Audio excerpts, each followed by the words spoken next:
Reborn with my wife back to the 7 square meter rundown room we rented when we first started our business. After we packed our bags in tacit understanding, we went our separate ways. She followed her childhood playmate overseas to seek her fortune, while I stayed guarding my small patch of land. 5 years later, she became a domineering female CEO worth tens of millions of dollars, with a son and a daughter and a sweet life, while I was still struggling in a small city. When we parted, she was glamorous, driving $1 million luxury car and mocking me. In another life, you're still so hopeless. Leaving you is absolutely the right decision for me. But later, the heiress of $100 billion empire wrapped her arms around my neck and begged for kisses. She glared at me with red-rimmed eyes and demanded, "Ethan, how could you be all lovey-dovey with another woman?" On the day of the class reunion, Lena returned. That day, a thunderstorm was raging. She stepped out of $1 million luxury car, dressed in glamorous designer clothes, and linked arm in arm with a man in a sharply tailored suit. Meanwhile, I was soaked and disheveled, hunched in the rain, cleaning a hotel drain. When she saw me, she froze for a moment, then sneered scornfully, "Ethan, long time no see. You're still this useless." No, when you were with me, you were useless too, but at least you had a stable, respectable job. Now you've sunk to being a sewer cleaner. The man standing beside her, Daniel, affectionately put his arm around her waist. "Honey, the class reunion is about to start. Let's go inside." Lena looked at me with a venomous, triumphant gaze. She deliberately draped her arm around Daniel's neck and acted coquettish. "Darling, did me talking to my ex make you jealous? Don't worry, I can tell right from wrong. With him looking like that now, even glancing at him is charity." Daniel arched his brow at me triumphantly and mockingly chimed in, "Afraid people will see us talking to someone like you and it will lower our status. You don't want outsiders to know you have such a useless ex, do you?" Amid their sneering comments, I straightened my back and replied without flinching, "What I do now is none of your business." Lena snorted coldly at my words, condescendingly leaned toward me, and in a voice only the two of us could hear said, "Ethan, what are you pretending? I was reborn, and you're still living like such a loser. Good thing I left you and chose Daniel back then. Otherwise, I'd have suffered with you. Seeing how well I'm doing, your guts must be green with regret now, huh?" Regret? Watching Lena take Daniel's arm as they walked away, I thought of everything from my past life. Lena and I met and fell in love in college. I once regarded her as my whole life, so we married early after graduation. But married life wasn't as happy as we had imagined. I started my business from scratch. The beginning was the hardest, and I ran into obstacles everywhere. Lena found a job at a private company, but also faced fierce competition and the threat of layoffs. The worst part was that her parents were in poor health. Her father had heart disease, and her mother suffered from cerebral thrombosis. Our two salaries went straight to the hospital each month, leaving us even more strapped and far from enough to support the two of us. During that time, we could only squeeze into a 7 square meter, run-down little apartment. Then Lena's childhood friend Daniel returned from abroad and offered her an olive branch, asking her to go overseas with him to seek their fortunes. Lena thought it was an opportunity and immediately came back to discuss it with me. But I fell into hesitation. "Wife, my parents-in-law are in poor health and still need our care. If we leave, what will happen to them? What about my parents?" But Lena had been completely brainwashed by Daniel's words, ambitiously wanting to go abroad to make a great career. Mom and Dad raised us to this age hoping we'd have a good life. If we stay in the country, we'll be dragged down sooner or later. It's better to bet everything and go struggle abroad. Maybe we'll still find a way out. My parents are still in fairly good health. How could something happen to them so easily? First, entrust them to relatives.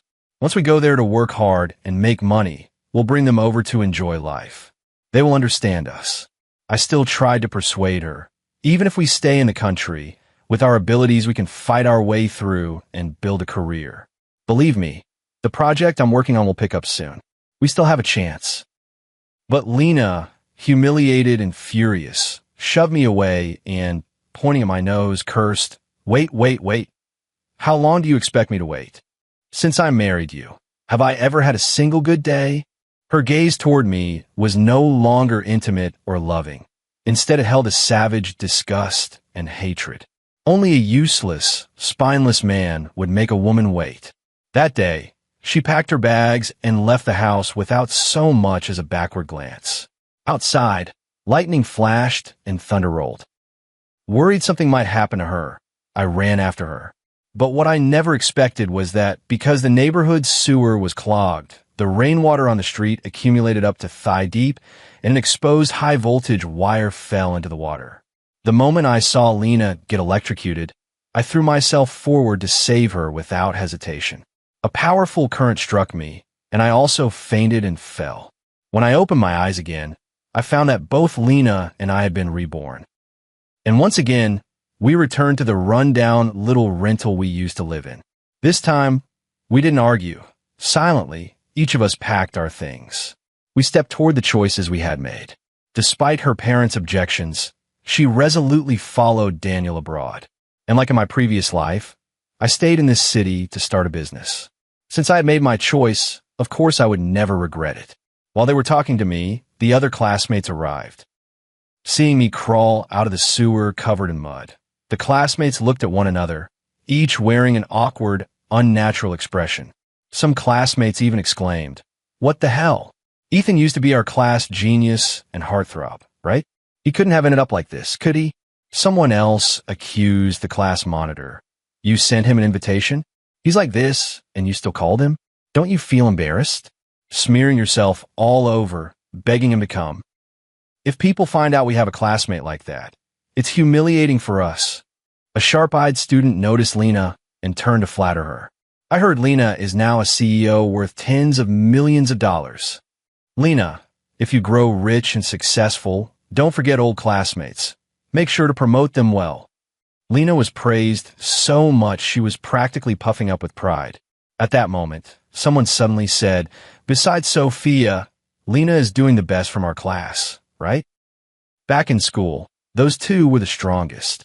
Hearing this, Lena's expression turned cold in an instant. After all, Sophia was the beauty of our year, attractive from a strong family background and outstandingly capable in many ways. When we were in school, Lena was competitive and liked to compare herself with her. She asked lightly, "Sophia, what's she doing now?" A classmate realized she had said the wrong thing, chuckled awkwardly and added, "We're not really sure." Since graduating from university, Sophia hasn't kept in touch much. I heard she got married. Her husband is pretty wealthy and even set up a company for her. Now she's a billionaire woman CEO. Lena again revealed a contemptuous expression. "So you rely on your husband? Women should fight and work hard for themselves. What kind of skill is depending on a man?" People around immediately agreed with her. Yes, yes. After all, not everyone is as capable as you, Lena. Definitely a career-driven, strong woman. Lena was being adored and floated on air while I received a call from my wife. "Honey, did you go to class reunion? Why bother with that bunch who butter people up and put others down?" I said helplessly, I didn't want to come either. It's just that the company has a debtor who had been hiding abroad and wouldn't come back. Now that he's finally returned, I wanted to come and see him and try to get him to pay off the debt as soon as possible. "Wife, you also got an invitation, right? Bring me a clean change of clothes." I just cleaned the sewer and got my clothes dirty. My wife said helplessly, "Why did you go clean the sewer again?" I had no choice. After all, in my previous life, I was killed by the electrical wires next to the sewer. Reborn into another life, I always tried to eliminate hidden dangers, afraid of repeating the same mistakes. Just as I was chatting with my wife, Daniel suddenly walked over to me. He tossed a wad of cash at me and said with some superiority, "See, no one here wants you. You should leave. Consider this money as me and Lena helping you out. Go home, buy some clean clothes, and get a more respectable job." Then he turned to Lena and asked, "Wife, doesn't your company back home need a gatekeeper? Since you two met anyway, send him over." Lena again cast a look of disgust at me. The others all turned their gloating expressions toward me in unison. Someone suddenly asked, I remember Lena used to date Ethan, and they were so affectionate. How did you two end up breaking up? Lena stared at me intently, then casually said, It's nothing. Our personalities and values didn't match. I'm allergic to stubborn, foolish men. The expressions of the people around stiffened. Then they immediately started boasting again. Exactly. Lena really has an eye for people. Look at Mr. Daniel, rich and powerful. Otherwise, she'd have had to follow Ethan and work in the sewers, living a hard life. 30 years on the east bank of the river, 30 years on the west. You could say choices often matter more than effort. Ethan is probably cursing himself blue right now. Lena heard this, and a proud expression showed in her brows and eyes. She gave a light snort and said, Too bad. There's no chance to regret it anymore. The people around immediately burst into laughter. Someone else shouted at me. Ethan, what are you standing there for? Lena and Mr. Daniel are kind. They're offering you money. Why don't you take it? Look how far you've fallen. And you're still clinging to dignity? If you really had dignity, you wouldn't have come to the reunion in the first place. Isn't this just asking to be humiliated? Daniel put on a fake voice and chimed in, Everyone, don't talk like that. I treat Lena well because I love her. Mister. Ethan knows he doesn't have what it takes to bring Lena happiness. He's able to let her go and return to my side, and I'm grateful for that. After all, an incompetent man, self-awareness is his greatest virtue. I stood at the bottom of the steps, looking up at the mass of people above me. Someone who looked down on me with a smug superiority raised an eyebrow. I bent down and picked up the money Daniel had just thrown on the ground.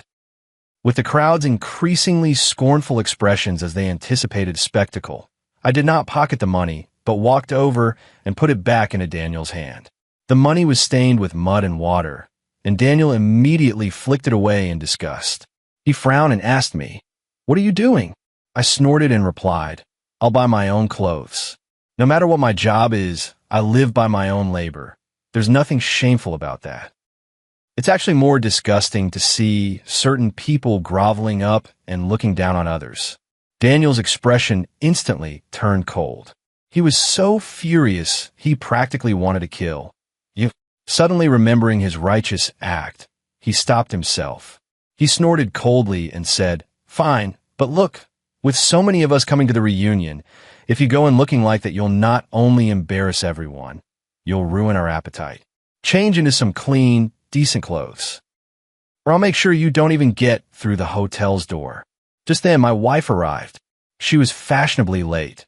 Seeing me standing at the hotel entrance, she looked puzzled and said, Weren't you coming to the class reunion? Why are you standing here? I shrugged and said helplessly, They think I'm dirty and are afraid I'll embarrass them. They said I have to change into clean, decent clothes before I can go in. My wife instantly flew into a rage. What? They actually treated you like that? How dare they? No way. I'm going in to confront them right now. In this hotel. Who's in charge here? Call them to me.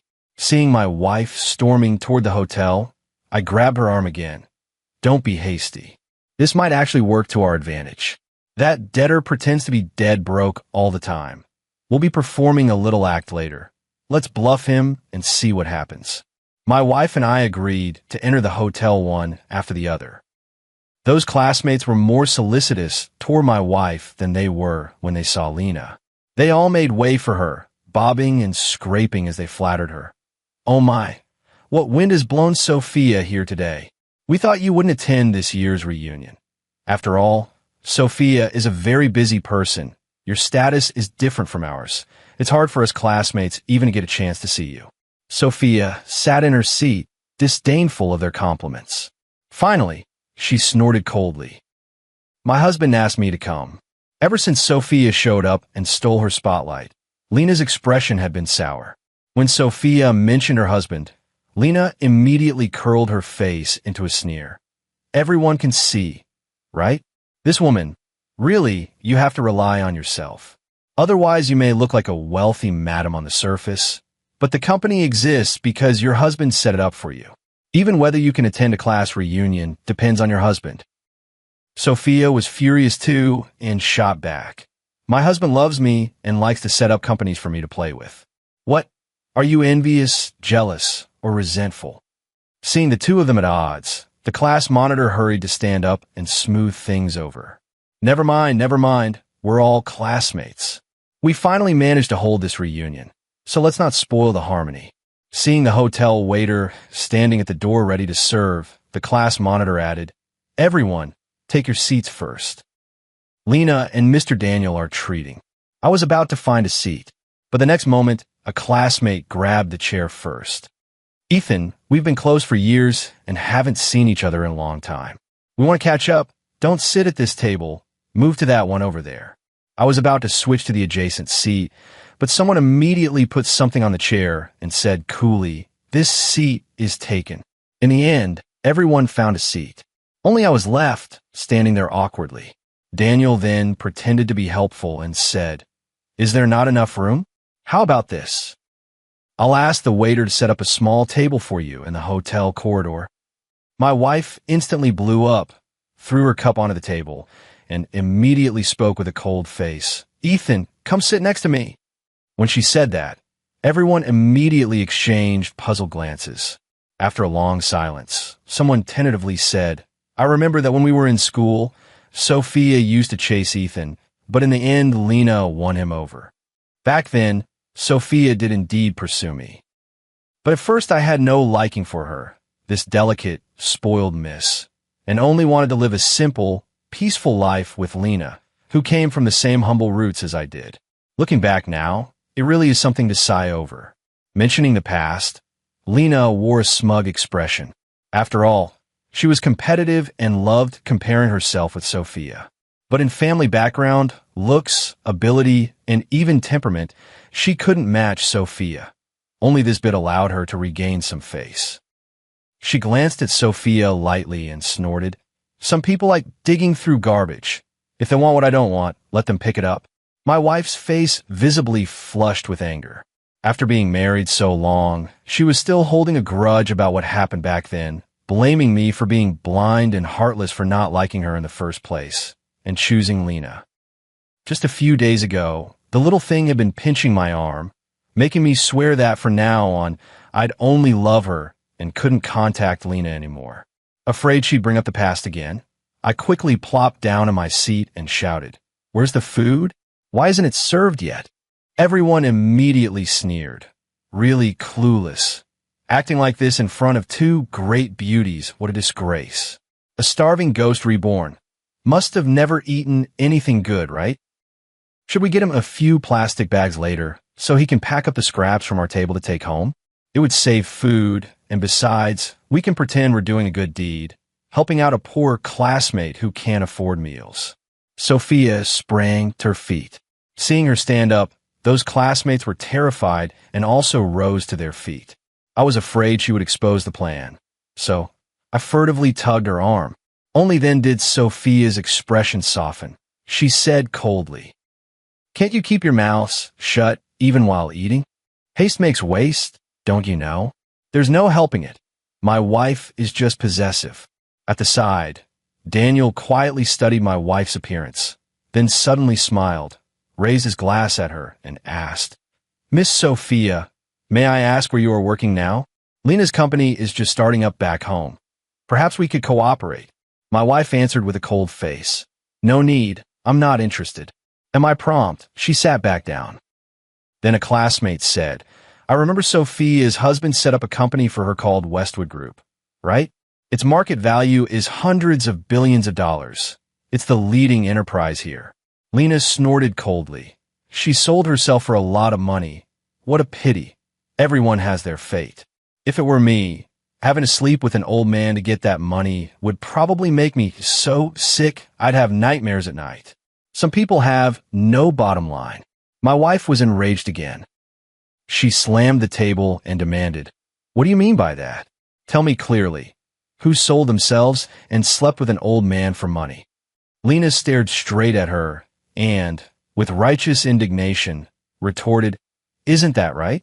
Can you tell me who your husband is?" My wife was instantly a loss for words. After all, We had agreed beforehand to pretend we didn't know each other at the party. But she could endure it. I couldn't. How dare you spread rumors about my beloved wife? How could I stay silent? I directly shot back at Lena.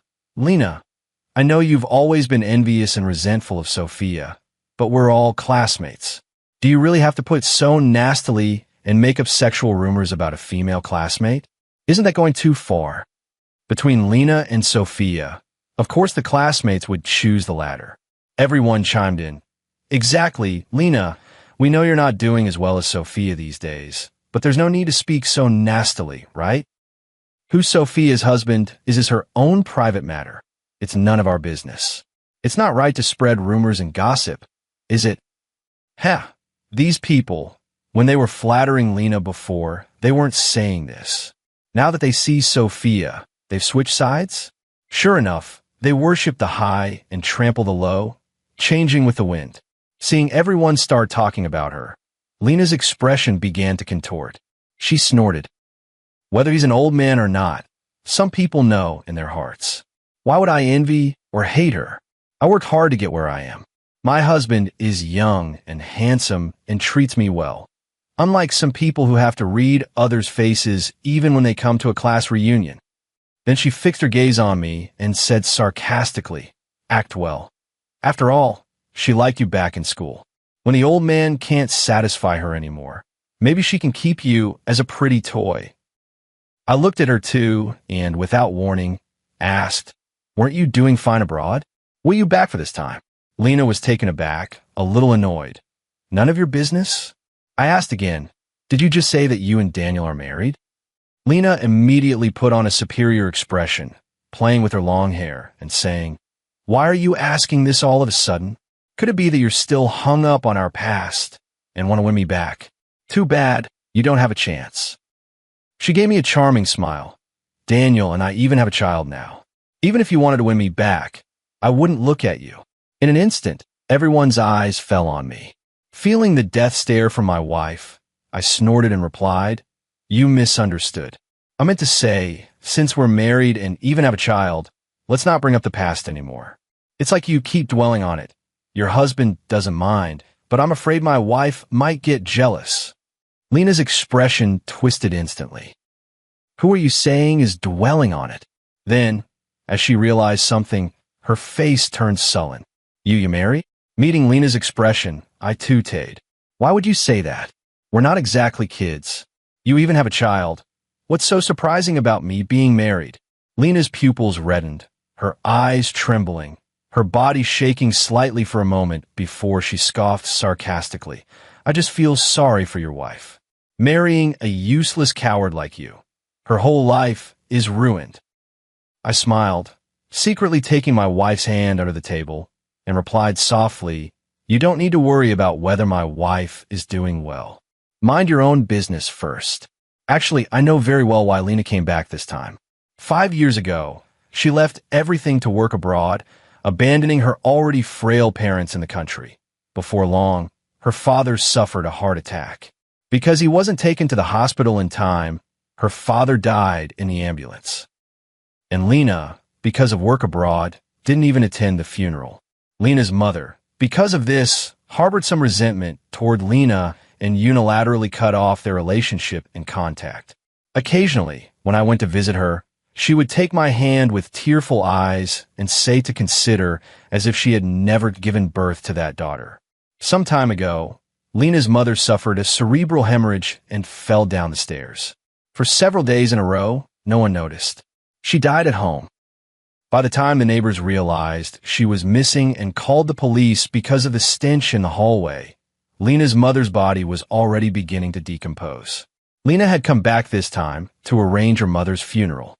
As if that weren't enough, she still couldn't resist dressing herself up and showing off. I went out to take a call halfway through dinner. When I came back, I saw Lena waiting in the stairwell. She asked me, visibly unsettled, "Who did you marry?" I shot back, "Is that any of your business?" I was about to walk past Lena and leave when she relentlessly grabbed my arm, her face breaking into a distorted expression. "Ethan, don't pretend. You must be regretting it to death right now." I know you still like me. After all, we once had such deep feelings. Even if you got married." She leaned in, her red lips smiling as she asked me, "Can you guarantee you've completely forgotten me? Marry some woman you don't love. Let her be your cleaner, rot and die in the sewer. That's your fate this lifetime." I frowned in puzzlement. "Who told you I don't love her? I don't love my wife. Do you think I'd love you a married man?" Lena's expression changed again. She snorted. "Fake it. Keep faking. You better keep it up to the end. Don't think I don't know. You would rather be humiliated than miss the class reunion. Wasn't it just to see me one last time? I sure don't want my husband to know my ex still has feelings for me. This just makes me feel sick." When I returned to the private room, I found my wife arguing with someone. Lena groped her body, her eyes red. "That brooch was a token of love my husband gave me, worth millions of dollars. I only came into contact with Ethan when I went out just now. If it wasn't him, then who else could it be?" Seeing me come back, she glared at me viciously. "Ethan, just admit it. You're jealous and envious of me and Daniel. So you stole our token of love. Daniel and I are already married. What do you think this will change? You're only deceiving yourself, and theft is illegal." Daniel also said hypocritically, "Mr. Ethan, we know you're having a hard life, but that brooch is the token of our love between Lena and me. It's very important to us. If you want, I can pay to redeem it." The looks from the people around me changed. Someone snorted contemptuously, "Poverty shrinks the soul. So much so you stoop to theft. You've really disgraced our class. Ethan, just let it go. No matter how much you lie to yourself. Even if you stole the token Mr. Daniel gave Lena, Lena's already married. Take it out now and atone for your crime. For the sake of our classmates, Lena and Mr. Daniel are magnanimous. They won't call the police and have you arrested." I replied calmly, "I didn't steal anything." Lena frowned and, in a sharp voice, demanded, "At this point, are you still trying to deny it? Is it so hard to admit you still have feelings for me?" Now my wife completely lost it. She turned and pointed at Lena's nose, cursing, "You're talking nonsense. My husband still has feelings for you? Take a look in the mirror to see if you're even worthy." In an instant, everyone was stunned. The class monitor asked in a trembling voice, "Sophia, what did you say?" You and Ethan." My wife asked, "Ethan is my husband, surprised?" Someone else blurted, "How is that possible?" But just now he clearly. My wife snorted, walked over, linked her arm with mine, and publicly showed off our affection, saying, "My husband is kind-hearted and likes doing good deeds." Is that not allowed? You don't actually think my husband is a sewer cleaner, do you? She raised an eyebrow at Lena and held out her hand to display the blood diamond pigeon egg ring on it. "This is the token my husband gave me. It's sold at auction for several $100 million. Do you think my husband would take notice of that tacky brooch of yours?" Everyone exchanged glances and someone asked, "If it wasn't Ethan, then who could it be?" "Lena, could it be that you accidentally dropped it somewhere?" I sneered and stepped forward to say, "I know where." "Lena, who is the person closest to you? The one most likely to have stolen the brooch? Do you really not know?" When that diamond brooch fell out of Daniel's bag, everyone was stunned on the spot, especially Lena, who had been hit repeatedly. Her face went deathly pale. She looked as if she'd lost her soul, and only when she saw the brooch did she finally regain her senses. She turned to Daniel and whispered, "Why?" Daniel buried his head, standing awkwardly in the corner, not daring to make a sound. I snorted and replied, "Since Mr. Daniel doesn't want to speak, I'll speak for him. Lena, this probably isn't the first time you've lost jewelry or other valuables, is it? The reason he stole was because he owed a lot of money. Half a year ago, Daniel's investment failed, and he fell into billions of foreign debt. You probably don't know yet, but he mortgaged your overseas house, stole your jewelry to sell, and still it was a drop in the bucket. That's why he urged you to return to start a company. On the surface, asking you to bring in investors, saying he wanted to come back home to develop, but in reality, he wanted to funnel out that money to pay his own debts, right?" Lena was struck as if by a thunderbolt and nearly fainted. Those classmates also grew excited. "What? Daniel siphoned off our investment? Lena, you told us following you was a sure thing with no losses. That was all our hard-earned money, and you actually lied to us? Lena's eyes were still flushed, her voice trembling as she asked him, "Why? Tell me, everything he said was a lie, right?" Under everyone's stares, Daniel finally couldn't hold on any longer. He threw up his hands and shouted, "Isn't it all your fault? Always focused on your career, so domineering. I'm a man. How can I let a woman walk all over me? That's why I took the risk to invest. Where's an investment that guarantees profit? I just failed temporarily. We're married. The house, the car, and those jewels are our marital property. Everything you have now is because of me. Now that I'm in trouble, what's wrong with you helping me through it? I can still make a comeback." Lena gave a piercing howl and slapped Daniel. Even Sophia, who had always disapproved of Lena, couldn't help but sneer. What a spineless man, inept and a failure. Yet he blames the woman. "Lena, is this the great husband you picked? How dare he compare himself to my husband?"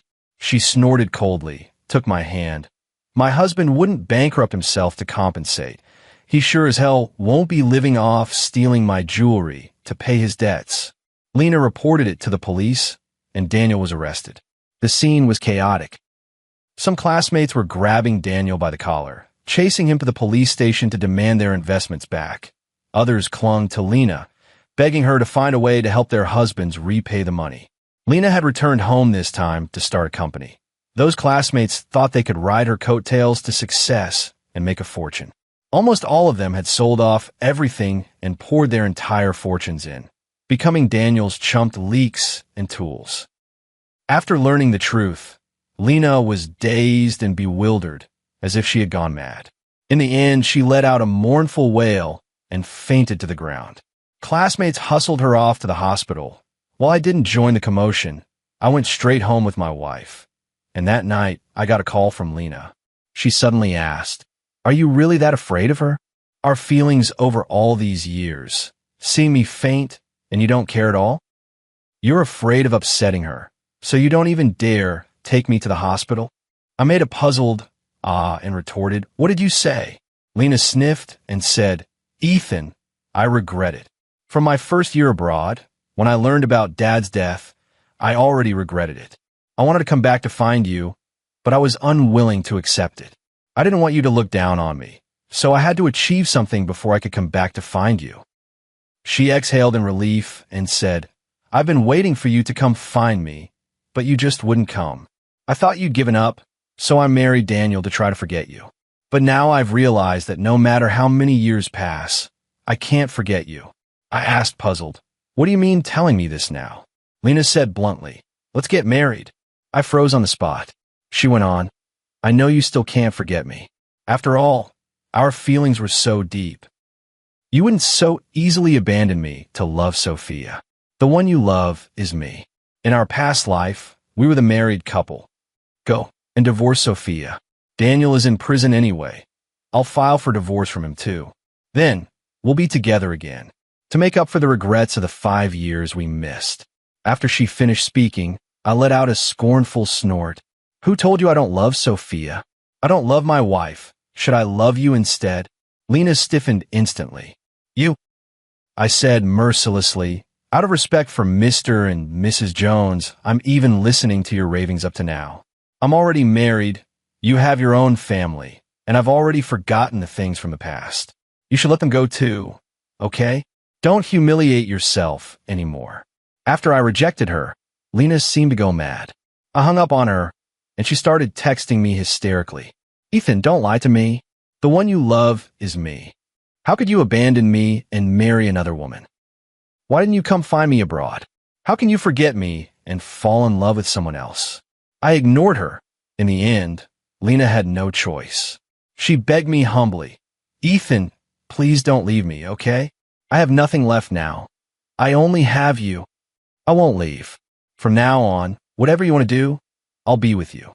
I won't leave you anymore. Let's start over, okay?" Seeing her in this almost maddened state, I sighed. I'm very happy now. Don't even think about ruining my marriage. I deleted that friend. Take care of yourself. After hanging up, A sneaky figure suddenly leapt out from behind and wrapped their arms around my neck. My wife coquettishly to me. "What are you doing? I called you just now and you didn't hear me.